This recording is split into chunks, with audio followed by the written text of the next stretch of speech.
13 লক্ষ টাকা ক্ষতিপূরণ ঘোষণা করা হয়েছে আমাদের তরফ থেকে, বিজিএমইএ সরকার এবং মালিক পক্ষের তরফ থেকে।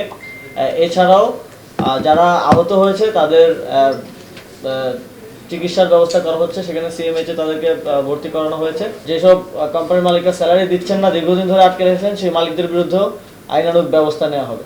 আমরা শ্রম অঞ্চলগুলোতে ইন্ডাস্ট্রির নিরাপত্তা নিশ্চিতের জন্য সেখানে আইনশৃঙ্খলা বাহিনী দীর্ঘদিন ধরে অবস্থান করছিল এবং সেখানে অত্যন্ত ধৈর্যের পরিচয় দিয়ে তারা দীর্ঘদিন ধরে কাজ করে যাচ্ছিল। কিন্তু আমরা প্রথম থেকেই এই ঘটনাগুলোতে দেখে আসছি যে খুব স্পেসিফিক কিছু মানুষ ইনস্টিগেট করে। গতকালকেও যে ঘটনা ঘটেছে সেটার ফ্যাক্টটা সবার জানার দরকার। একজন শ্রমিক সেখানে নিহত হয়েছে, আমরা তার জন্য এটা খুবই আমরা দুঃখিত এবং সেই শ্রমিকের পরিবারের যাতে করা যায় এবং ক্ষতিপূরণ অলরেডি আপনারা জানেন 13 লক্ষ টাকা ক্ষতিপূরণ ঘোষণা করা হয়েছে আমাদের তরফ থেকে, বিজিএমইএ সরকার এবং মালিক পক্ষের তরফ থেকে। এছাড়াও যারা আহত হয়েছে তাদের চিকিৎসার ব্যবস্থা করা হচ্ছে, সেখানে সিএমএইচে তাদেরকে ভর্তি করানো হয়েছে।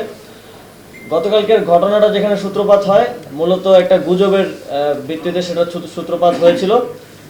গুজব ছড়ানো হয়েছিল কারখানাগুলোতে যে আইনশৃঙ্খলা বাহিনী একজনকে রেপ করেছে এবং দুইজনকে খুন করে ডেড বডি ফেলে রেখেছে, এই ধরনের একটা গুজব ছড়ানো হয়েছিল।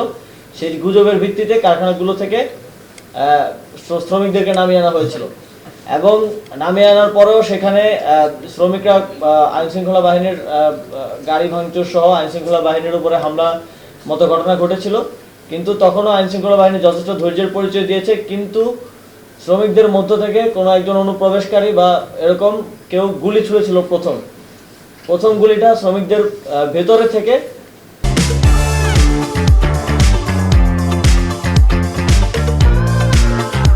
দুষ্কৃতিকারীরা ছুঁড়েছিল এবং সেখান থেকেই মূলত গোলাগুলির সূত্রপাত হয় এবং সেখানে দুঃখজনকভাবে আমাদের একজন শ্রমিক নিহত হন এবং আরও 7 জনের মতো আহত অবস্থায় এখন চিকিৎসারত অবস্থায় আছেন। আমরা তাদের চিকিৎসার দেখভাল করছি এবং আইনশৃঙ্খলা বাহিনীরও 13 জন চিকিৎসারত অবস্থায় আহত অবস্থায় আছেন। উচ্চ পর্যায়ের অফিসারও খুব বাজেভাবে আহত হয়েছেন, তার মাথায় আঘাতপ্রাপ্ত হয়েছে।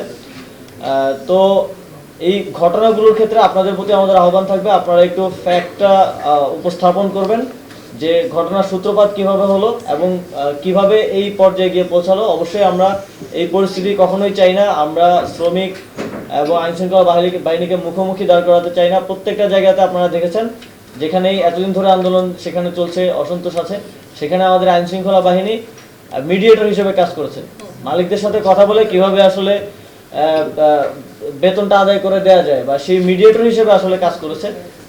এখন আর্মিও আছে, তারাও সেই কাজটা করার চেষ্টা করছে এবং আমরা বলে রাখতে চাই 24 তারিখ শ্রমিক মালিকের যৌথ বিবৃতিতে যেটা আমরা বলেছিলাম, মালিকরাও সম্মত হয়েছিল যে স্যালারি যদি না দেওয়া হয় আমরা মালিকদের বিরুদ্ধে ব্যবস্থা নিব এবং এই বিষয়ে আজকে আলোচনা হয়েছে, সিদ্ধান্ত হয়েছে যেসব কোম্পানির মালিকরা স্যালারি দিচ্ছেন না, দীর্ঘদিন ধরে আটকে রেখেছেন, সেই মালিকদের বিরুদ্ধেও আইনানুগ ব্যবস্থা নেওয়া হবে।